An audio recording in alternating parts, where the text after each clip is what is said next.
नमस्कार ओडिशा जय जगन्नाथ शुभ सकाळ मधुसूदन राव द्वारा रचित छबिल बंधु वर्णबोध प्रायतः ओडियार प्रत्येक ओडिया निश्चित पिलादिने पढ़ी जो कथाटी लेखा थिला सकाळ बुला हितकर किंतु पूर्वर आमर ओडिया मानकु सकाळु एतेटा बुलिबार दरकार पड़ू नथिला कारण से माने पुरुष हो किंबा स्त्री सकाळु सकाळु जेतिकी काम करुथिले आमर 5 दिन बा गोटे सप्ताहर सकाळ बुला संगे समान धीरे धीरे आमर जीवनचर्या परिवर्तन हैला आमको सकाळ बुला दरकार हैला जहाकू आमे टिके उन्नत भाषा रे बा इंग्राजी रे कहले मॉर्निंग वॉक आमे डेली मॉर्निंग वॉक करूचे धान कटा आरंभ हो गलानी सकाळ सकाळ लोक माने धान काटिया भी स्टार्ट कर सारे ये आम सेंतरा भाई आगे जाऊँ ना कौन ए सेंतरा भाई कुआडे धान काटिया जाऊँ ना कौन कौन मो धान काटियो तुम भाया लोक आज मिलला मैंने आज उड़िला जाऊँ ना कौन कौन करिया भाई चाषी बंदी लोक धान काटिया जाऊँ कौन करिया जा हो सकाल सकाल तुम साथ भेट पड़गला आज दिनटा पूरा हसी हसी की जुग भाई तुमको देखा सात सपन तुम रही भुवनेश्वर जाए चाकरी बाकरी कल ना मो भुवनेश्वर कहीं गाँव रोज आ भुवनेश्वर रही से कथा नुह ये इना तो आसिकी माने सकाळु बुलथली तुम हाबुड़ पड़गला आज मो बेला भल कुआडे जाऊँ कौन मुझे सकाळु बुलथली सेंचुरा भेट आज मिलगला हाँ बोल तुम ये कलाकारी विषय टी कह भाई कुकुर तो आगे जाऊँ कामड़ा कामड़ी होनी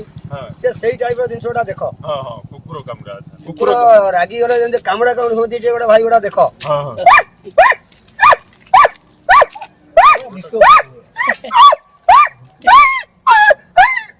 भाई ये कुकुर जो रोग धरी पकाऊँ सी गोटे प्रकार माने भोकवाटा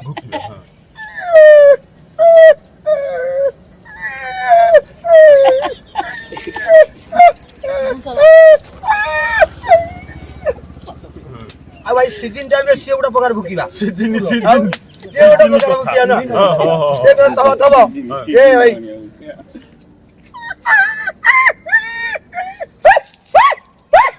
होइला मिंजा भाई होइला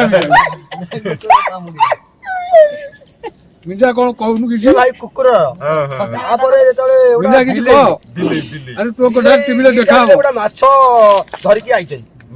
माछ धरि दिटा के कामड़ा कामड़ी हेबी से गोटे आइटम हां जे को तो मु खाई से को तो मु खाई हां से को धरि भाई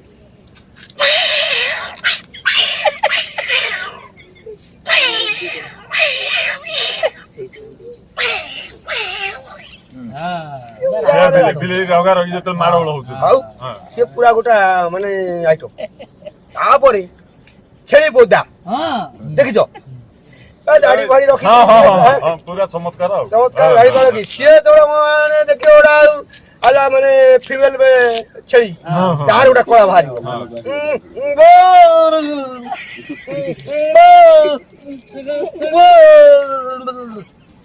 ये बोदा गला ये बड़ा कोला हमर जो चलचित्र जगत रो चलचित्र ये जय भाई रे गोटा तो हमर पंचपाटव फिल्म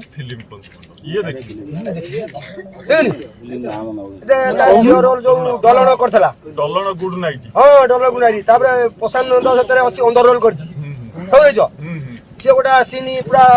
कहला ए मिंजा पूरा जई भाई जाउ प्रधान नंद हां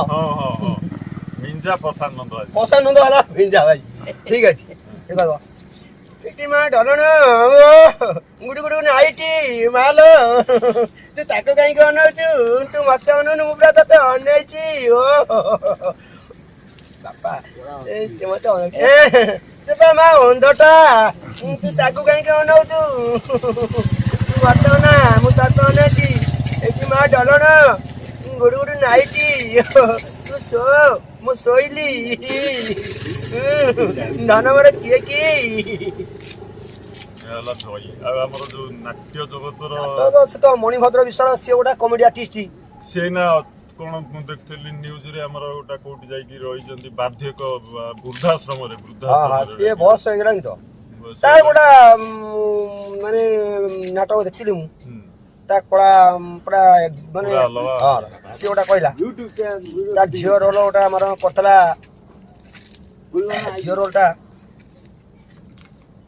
ରୂପେଇ ରୋଲ ଯେ ଝିଅ ନା ତାର ଥିଲା ରୂପେଇ ଆଲୋ ମା ରୂପେଇ ଝିଅଟା ମୋର ଏତେ ଜୋର ବାଣ୍ଟି କରୁଛି କାହିଁ ଠୋପାର ପରିବାର ତ ମୁଁ କୋଉଠି ଦେଖିପାରୁନି ମା ତୋର କଣ ହେଇଛି କିଲୋ ଏ ଶାଳି ଛୁଆ ଦି ଚାରି ଜାବୁଡା ଦେବି ବୋପାକୁ ଡାକିକି ମଉସା ଆନନ୍ଦରେ ମୋ ମୁଣ୍ଡ ଟେକି ବାଟ ଚାଲି ପାରୁନି ତୋ ଭଳିଆ ଝିଅ ଖାଇ କେତେ ନ ଟାଇ କେତେ ମାନେ ପୁରା ସ୍ପେଶାଲ କମେଡି ଭାଇ ଆମର କଣ କଳା ଅଛି ଆମେ ଯାଇକି ପଦାକୁ ଯାଇପାରୁନୁ ଆମେ କଳାଟା ଦେଖେଇ ପାରୁନୁ ସେନ୍ତରାଇ ଯୋଉ ପ୍ରକାର ମାନେ କମେଡି କଲା ଏଠି ମାନେ ପୁରା ହସି ହସିକି ପୁରା ବେଦମ ହେଇଯିବେ ଲୋକ ସେତରାଇର ଆଉ ଗୋଟେ କଥା ଜାଣିଛୁ ଯାଇଥିଲା ଆମର ବାହାଘରିଆ ଦେଖିବାକୁ ଏଇଟା ପୁରା ହାଇଲାଇଟ ହେଇଥିଲା ସେତେବେଳେ ଗାଁରେ ଏ ଭାଇ ତମେ ମନେ ରଖିଛ ମଲା ସେଇଟା କଣ ହେଇଥିଲା କଣ ଏ ମାର ଭାଇ ତମେ ଶୁଣ ସେ ବିଚିତ୍ର ଏ ଦୁନିଆ ହଁ ହଁ ହଁ ଦିନେ ମୋ ପାଇଁ ଖୋଜା ଚାଲିଥିଲା କନିଆ କନ୍ୟା ଏ ନା କର ଚଗଲି ଚଗଲି ଚଗଲି ଚଗଲରେ ମୋର ଗଲୁ କାଇ ମାଟିଆ କାଇ ମାଟିଆ କତିରେ ଥିଲା କିଆ ଥାକକୁ ଥାକ ପଡୁଛି ଶୁଣୁତା କାଇ ମାଟିଆ କତିରେ ଥିଲା କିଆ ହଁ। କିଆ ଉଡାଳେ ବସିଥିଲା ମୋର ପ୍ରିୟା ପ୍ରିୟା ହଁ ଆମକୁ ଦେଖି ଧରକୁ ନେଲା ଠିଆ ଠିଆ ଆରେ ଭାଇ ଆକୁ ପଚାରେ ତାକୁ ପଚାରି ପଚାରି ଗଲୁ ଅରିଆ ବାଟରେ ମୋ ଶଳା ଭେଟ ହେଲେ କହିଲେ ମୋ ନାଁ ଅରିଆ ଆମ ଘରକୁ ଆସନ୍ତି ଆଜ୍ଞା ଡାକି ନେଇ ନ ଗଲା ହଁ। ଚିଆର ଉପରେ ବସେଇ ଦେଲା ଥଣ୍ଡା ବୋତଲ ଧରେଇ ଦେଲା ପ୍ରିୟା ମୋର ଲାଜେ ଲାଜେ ଆସ୍ତେ ଆସ୍ତେ ଆସିଲା ପାଖରେ ବସିଲା କିନ୍ତୁ ମୁହଁକୁ ତଳକୁ ହାଣି ଦେଲା କିଆ ମୁଁ କହିଲି ମା ଟିକେ ବସ ଖାଡା ମୋ କଥା ଶୁଣି ଭାଇ ଧଇଲା ଢାଳ ପଇଲା ଝାଡା ଆଚ୍ଛା ଆଚ୍ଛା ସେଇ ଦିନରେ ଚମତ୍କାର ମତେ କହୁଛନ୍ତି ଖାଡା ମା ଖାଡା ମାନେ ଦେଖେ ଗୋଟା ସତରେ ଦେଖିବାକୁ ଗଲେ ଗୋଟା ବଢିଆ କଳାକାର ମାନେ ଯାହାକୁ କୁହନ୍ତି କଳାକାର ସାଙ୍ଗେ ସାଙ୍ଗେ ଗୋଟା ମାନେ କବିତା ଆକାରରେ ଗୋଟା ଗୀତ କବିତା ହେଇଗଲା ମାନେ କଣ ବ୍ୟଙ୍ଗ କବିତା ଯାହା କୁହନ୍ତି କମେଡି କବିତା ମାନେ ସାଙ୍ଗେ ସାଙ୍ଗେ ଇନଷ୍ଟାଣ୍ଟ ଏଇଟା କୋଉ ବହିରେ ନାହିଁ କି କୋଉ ଫିଲ୍ମରେ ଦେଖିବୁନି କି କୋଉ ୟୁଟ୍ୟୁବରେ ନାହିଁ ଏଇଟା ପୁରା ମନରୁ ଯେ ଆମେ ଭାବିବା ଗାଁରେ ପ୍ରତିଭା ନାହାନ୍ତି ଏମିତିଆ ପ୍ରତିଭା ବହୁତ ଅଛନ୍ତି କିନ୍ତୁ ସେ ଲୋକଲୋଚନକୁ ଆସିବା କଷ୍ଟ ହେଇଯାଉଛି ନାଇଁ କି ଆଜ୍ଞା। ଯେନ୍ ମିଞ୍ଜା ଭାଇ ଆମର ଗୀତ ବୋଲିବା ସେନ୍ତରାଇ ଆମର ତମେ ବିଲ କମେଡି କରିବା ହିନ୍ଦୁ ପୁନେଇ ପରେ ରହିବା ବାବଦ ଟିକେ କୁହ ଲୋକ ଆଗୁତୁରା ରହି ଅଧିକା ଧାନ ଅମଳ କର ତମେ ହିନ୍ଦୁ ପୁନେଇ ପରେ ରହିକିରି ଧାନ କଣ ସେତିକି ଅମଳ କଣ କର ହେଇଛି ହିନ୍ଦୁକୁ ନେଇ ପରେ ରହିଲା ହଁ, ଭିତରେ? 15 ଦିନ ଭିତରେ ଲୋକଙ୍କର ବର୍ତ୍ତମାନ ସଇଲା କେମିତି କେମିତି କଣ ହଉଛି ତାର ହଉଛି କଣ ଧାନଟା ହେଲା ବୁଆ ତଳି ମାନେ ରହିଲା ରେଡି ହେଇକି ରେଡି ହେଇକି ଆଗରୁ ତଳି ବିଲରେ ରହିଲା ସାଇଜ ବୁଧା ହେଇଗଲା ମେଣ୍ଢା ନଣ୍ଡି ତାକୁ ସେ ଇନ୍ଦୁ ପୁନେଇ ହେଲା ହୁଁ ମୋର ଟିକେ ରହିବା ଏପଟ ସେପଟ ହେଇଗଲା ଭିତରେ ଇନ୍ଦୁ ପୁନେଇ ହେଇଗଲା ହୁଁ। ଯଦି ହେଇଗଲା ମୁଁ ତାକୁ ସେଠୁ ଓପାଡ଼ିକି ଆଇନି ସେ ବୁଦା ଓପାଡ଼ିକି ହଁ, ମାନେ ବୟସ ତ ସମାନ ଅଛି ଆଉ ସମାନ କଣ? ଅଛି ଆଉ ହଁ। ବୁଦା ଆଇଲି ତାକୁ ତଳେ ଗ୍ରୁମର 2 କିଲୋ ଲେଖା ପକେଇଦେଲି ଗୁଣ୍ଠ ହୁଁ, ପ୍ରତି 2 କିଲୋ ଦେଖିଲି ପଟାଶ କେଜି ହଁ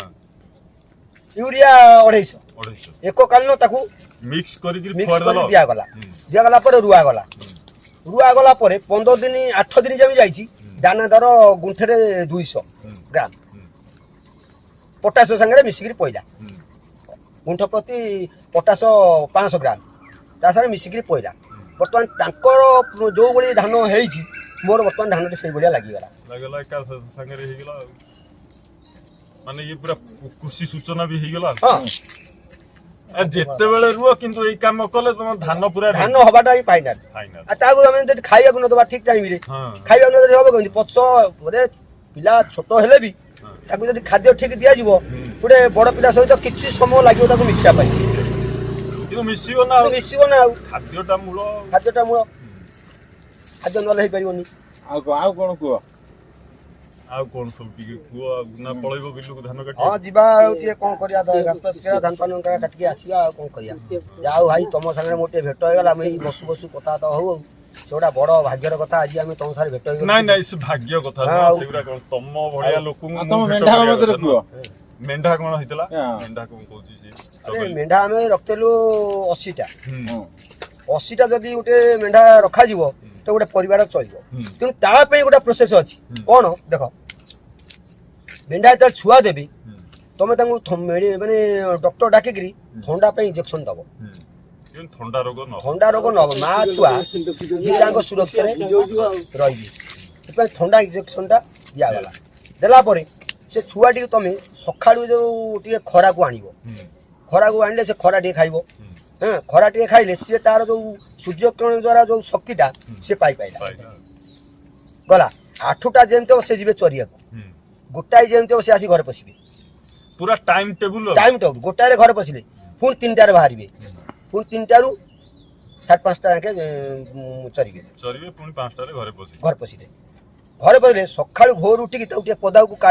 କାଢ଼ିକି ସେ ଗୁହାଳଟାକୁ ସଫା କର, ପୁଣି ତାକୁ ଟିକେ ପୁରେଇବ। ଏଇ ଟାଇପ୍ର ଜିନିଷ ରହିଲେ ସେ ପଶୁଜନ୍ତୁ ସେ ସୁରକ୍ଷିତରେ ତମର ଲାଭବାନ ହେବ। କିନ୍ତୁ ଏଇସବୁ ପ୍ରଣାଳୀ ଯଦି ତମେ ଭୁଲ କଲ ସେ କଟିବେ, ମରିବାଟା ଫାଇନାଲ। ଦେଖେ ସେନ୍ତରାଇ କମେଡି କରୁଛି, ବିଲ ଚାଷ କୃଷି ସୂଚନା ବି ଦେଲା। ଏଇଟା ପଶୁ ଡାକ୍ତର ବି ପଶୁ ବତକ ମୁଁ ଦେଖିଛି, ପ୍ରବଳ ଭାଇ ଭାସିବେ ମୁଣ୍ଡରୁ ସେ ମୁଣ୍ଡ। ଯୋଉ ହଡା ନା କିଏ ଗୋଟା ନେଇଯାଇଥିଲା ନା କଣ, ସେ ହେଲା କଣ ସେ ଜିନିଷ ସବୁ ତ ଟିକେ କୁକୁରଠୁ ଇଏଠୁ ବିଲୁଆଠୁ ତାକୁ ସବୁ ସେ ଜନ୍ତୁ ପ୍ରତି ଲୋଭ ଖାଇବା ପାଇଁ କଟା। ଆଉ ସେ ପକ୍ଷୀ ଜନ୍ତୁ ତାଙ୍କୁ ସମସ୍ତଙ୍କର ଲୋଭ ଟିକେ ଖାଇବା ପାଇଁ। ହଁ, ଆଉ ସିଏ କଣ କୁକୁଡ଼ା ମୁଁ ଆଣିକି ରଖିଥିଲି 3ଟା କୁକୁଡ଼ା କତିରେ ଛୁଆ କଲି, ମାନେ ଅଣ୍ଡା ବସେଇଲି। ସେ ତ ବତକ ଫୁଟେଇ ପାରିବେନି, କୁକୁଡ଼ା କତିରେ ବସା ହେବ। ବସା ହେଲା 21 ଦିନ ହେଲା ପରେ ସିଏ ଛୁଆ ବାହାରିବେ। ସେ ଛୁଆଙ୍କୁ ତମେ ସେଇଠୁ କ'ଣ କଲ, ଭାତ ଫାତ ଚାଉଳ ଫଳ ଭଲ ମନ୍ଦ ଦେଇକିରି ତାପରେ ପୁଣି ସେ ପାଣି ଚାଲିଲେ। ଆଉ ଇଏ ମୁଁ ରଖିଥିଲି 80ଟା। ସେ ଦୁନିଆ ଅଣ୍ଡା ଦିଅନ୍ତି, ମାନେ ରାତି ବେଳାକୁ ଗୋଟେ ପାଚିଆ ଅଣ୍ଡା। ସେତେବେଳେ ଅଣ୍ଡା ଗୋଟେ ଦାମ ଥିଲା ଟଙ୍କାଟା। ହଁ, 50, 60ଟା 70ଟା 80ଟା ଏମିତି ବାହାରେ। ସେତେବେଳେ ମଜୁରୀ କେତେ 20 ଟଙ୍କା ଥିଲା। ମଜୁରୀ 20 ଟଙ୍କା ସେ ଟାଇମଟା, 20-25 ଭିତରେ ମଜୁରୀ ଥିଲା। ଢଗ 2-4ଟା ଖଣ୍ଡେ କହ। ଆରାମସେ ପାଇପାରୁଥିଲେ। ଢଗ କଣ ସବୁ ଟିକେ 2-4ଟା ହେଲେ। ନଈରେ କୋଚିଆ ଗାତ ଲୋ ବଉଳ, ନଈରେ କୋଚିଆ ଗାତ, କୋଚିଆ ବେଲିକି ମୁଁ ଧରି ପକେଇଲି, କୋଚିଆ ବେଲିକି ମୁଁ ଧରି ପକେଇଲି, ନୂଆ ସମୁଦୁଣି ହାତ, ନୂଆ ସମୁଦୁଣି ହାତ। ଆଜି ସକାଳ ବୁଲା ବି ହେଲା, ଆଉ ଆମ ସେନ୍ତରା ଭାଇ ସାଙ୍ଗରେ ଗପସପ୍ ବି ହେଲା। ସେନ୍ତରା ଭାଇର କଳାକାର ଯେଉଁ କଳା ପ୍ରତିଭା ବି ଦେଖିଲେ, ତାର ଚାଷ କାମ କଥା ବି ଶୁଣିଲେ, ଆଉ ପଶୁ ସମ୍ପର୍କରେ ମାନେ ପଶୁ ସ୍ୱାସ୍ଥ୍ୟ ବା ମେଣ୍ଢା ଚାଷ ବିଷୟରେ ବି ଜାଣିଲେ, ଆପଣଙ୍କୁ ବତକ ଚାଷ ବିଷୟରେ ବି ଜାଣିଲେ। ଆଜିର ଭିଡ଼ିଓଟି ଆପଣମାନଙ୍କୁ କେମିତି ଲାଗିଲା ନିଶ୍ଚୟ ଜଣାଇବେ। ଆଜି ପାଇଁ ଏ ଭିଡ଼ିଓରେ ଏତିକି, ରହିଲୁ। ମୁଁ ଅନ୍ତର୍ଧ୍ୱନି, ନମସ୍କାର। ମିଞ୍ଜା ଭାଇ ଜମା ନମସ୍କାର ହଉନି। ମିଞ୍ଜା ଭାଇ ନମସ୍କାର।